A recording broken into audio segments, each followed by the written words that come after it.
قول قول قول. آدي أنا نقول فرح سنة هاي دلشتي سوماليا maalintii Soomaaliya xubtay heshay in maanta aan fursad u helno annagoo Mareykanka joogno walaalaheen Soomaaliya ku nool maanta aan la qaadano meel kasta Soomaalida ay tagto way ka muuqataa meel kasta aan tagno waan ka muuqanaa haddii aynan quruxdeena ahayn waa kaltadeena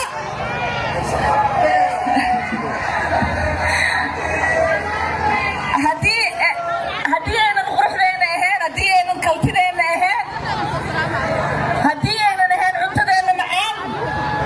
haddii aynan ahayn dhaqankeena fiicnaa meel kasta aan tagno qof kasta wuuna bartaa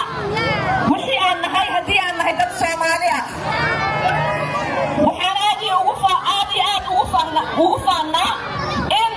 Soomaali aan nahay alhamdulillah Soomaaliya ku dhashay Soomaaliya ku soo koray alhamdulillah waalid Soomaaliya dhalay ana alhamdulillah ayaan Soomaaliya koriya marka dadka Washington la joogo markii ay soo nyacnyacleeyaan oo soo khayliyaan waxaan xasuusiyaa innaga Soomaalinimadan inaan ku faanno waxaan xasuusiyaa in Soomaalinimadan kalsooni aan ku qabno waxaan xasuusiyaa inaan dhaqankeena ku faanno waxaan xasuusiyaa in afkeena aan ku faanno haddii aan Soomaaliya ku dhalano Soomaaliya ku korno iyo meel kale haddaan ku kornaba weligaan inaan nahay dad af Soomaali ku hadlaayo dhaqankooda xasuusanaayo marka ha iska qaraaraan iyaga meelaha ka khayliyaan laakiin annaga weligeena ma ilaaweyna inaan Soomaali nahay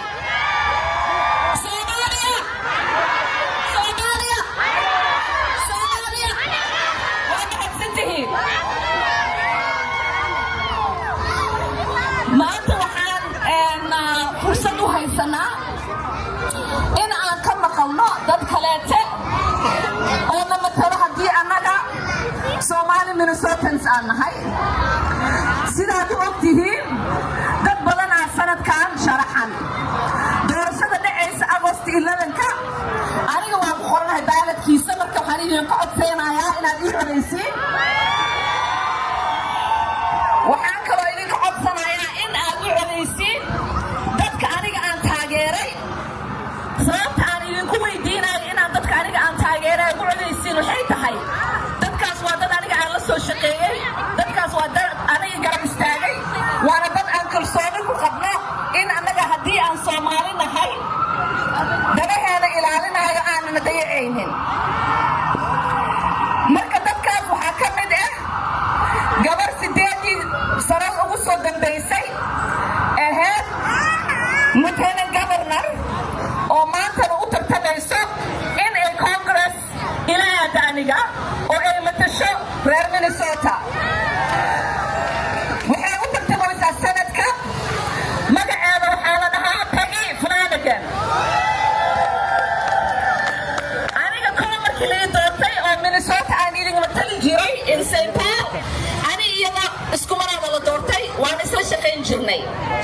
aniga markaan waa dadka native waddanka aan ugu imaanay ka dhalatay waa dad hooyo maskiin ay soo korisay oo meel iska soo saartay maanta ilaa ay ku gaarto meesha ay joogto